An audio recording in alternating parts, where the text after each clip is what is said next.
الحمد لله نحمده ونستعينه ونستغفره ونؤمن به ونتوكل عليه ونعوذ بالله من شرور أنفسنا ومن سيئات أعمالنا من يهده الله فلا مضل له ومن يضلله فلا هادي له ونشهد أن لا إله إلا الله وحده لا شريك له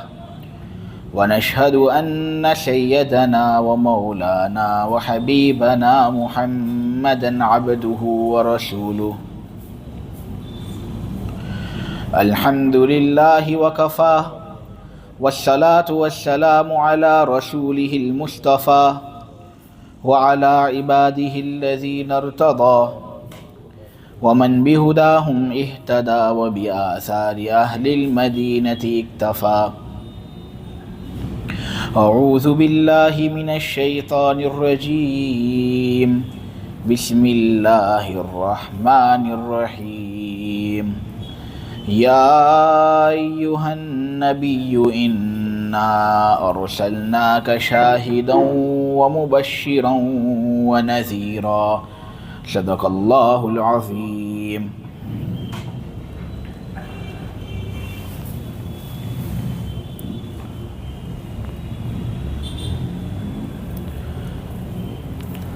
اللہ کے نبی کریم صلی اللہ علیہ وسلم ایک ایسی ہستی ہیں کہ جن کو اولاً نبی ماننا ہمارے لیے ضروری ہے اور دوم ان کی پیروی کرنا ہمارے لیے لازم ہے۔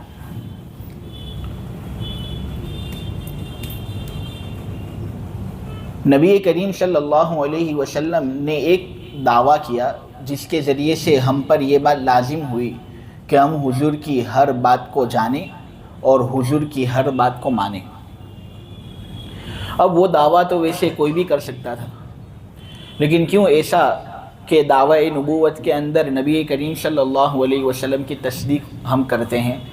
اور ان کے علاوہ کسی دوسرے کی تصدیق ہم نے نہیں کی۔ بہت سے حکماء امت کے اندر ایسے آئے ہیں، جیسے کہ ایک امام غزالی تو دوسرے امام فخر الدین رازی، انہوں نے یہ بات ثابت کی ہے کہ کیوں نبی کریم صلی اللہ علیہ وسلم کی نبوت کا دعویٰ ہم نے قبول کیا۔ خلاصہ اگر دیکھا جائے تو یہ ہے کہ حضور مکمل بھی تھے اور مکمل بھی تھے۔ ان کا مکمل اور مکمل ہونے کی وجہ سے ہم یہ سمجھتے ہیں کہ ان کا دعوی نبوت بالکل سچا تھا اور ہم اس میں ان کی تصدیق کرتے ہیں۔ مکمل ہونے کا مطلب یہ کہ جتنی اچھی خوبیاں ہیں وہ نبی کریم صلی اللہ علیہ وسلم کی ذات کے اندر جمع ہیں،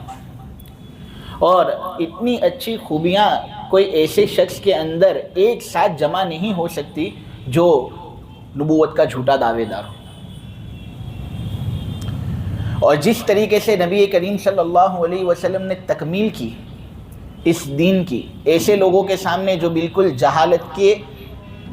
انتہا میں جکڑے ہوئے تھے،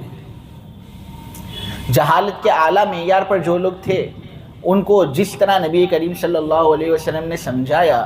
تو اس سے یہ بات ہمیں معلوم ہوئی کہ حضور بہترین طریقے سے تکمیل کرنے والے بھی ہیں، اس لحاظ سے حضور مکمل ہوئے۔ یہی وجہ ہے جو ہمیں برانگیختہ کرتی ہے اس بات پر کہ ہم محمد صلی اللہ علیہ وسلم کو اللہ کا نبی مانیں اور ان کی جتنی باتیں ہیں ان کو سچ جان کر سچ مانیں۔ نبی کریم صلی اللہ علیہ وسلم کی پیدائش ہی کا ایک واقعہ آپ لوگوں کے سامنے بیان کیا جائے۔ لقمان ابن عامر حضرت ابو امامہ کے حوالے سے یہ بات بیان کرتے ہیں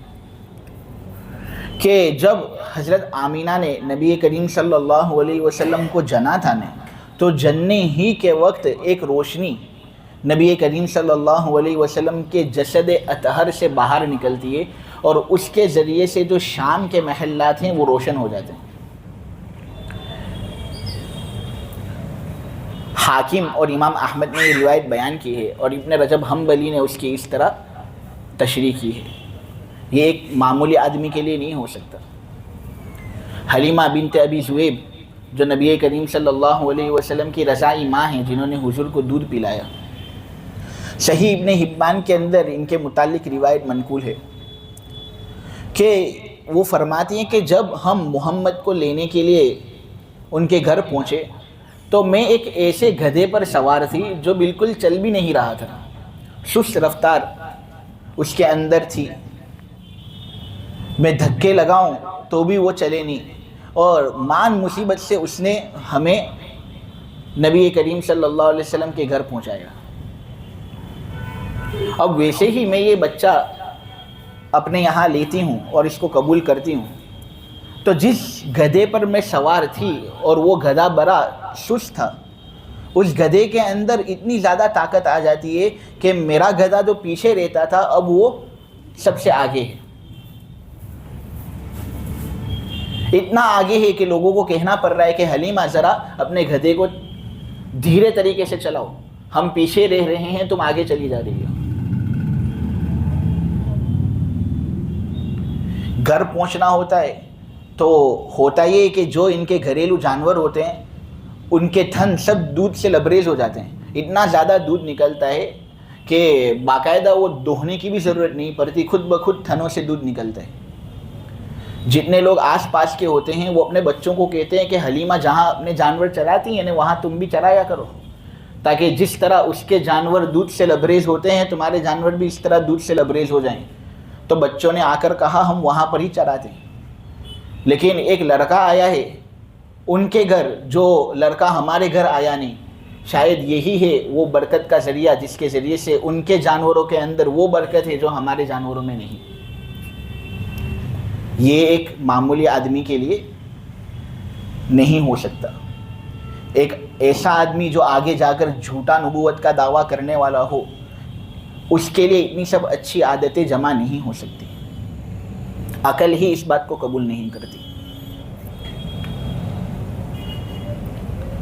نبی کریم صلی اللہ علیہ وسلم کو جو نبوت سے سرفراز کیا گیا، جب حضور پہاڑ پر چڑھے اور حضور نے سب کو دعوت دی، تو نبی کریم صلی اللہ علیہ وسلم نے سب کو یہ کہا کہ اے میرے لوگوں، اگر میں تم کو یہ بات بتاؤں کہ میرے پیچھے ایک بڑا لشکر ہے جو تم لوگ نہیں دیکھ سکتے لیکن میں اس کو دیکھ رہا ہوں، تو کیا میرے اس دعوے میں تم مجھے جھوٹا ٹھہراؤ گے یا تم میری تصدیق کرو گے؟ جتنے بھی لوگ وہاں پر تھے سب نے کہا کہ آپ تو صادق اور امین ہو،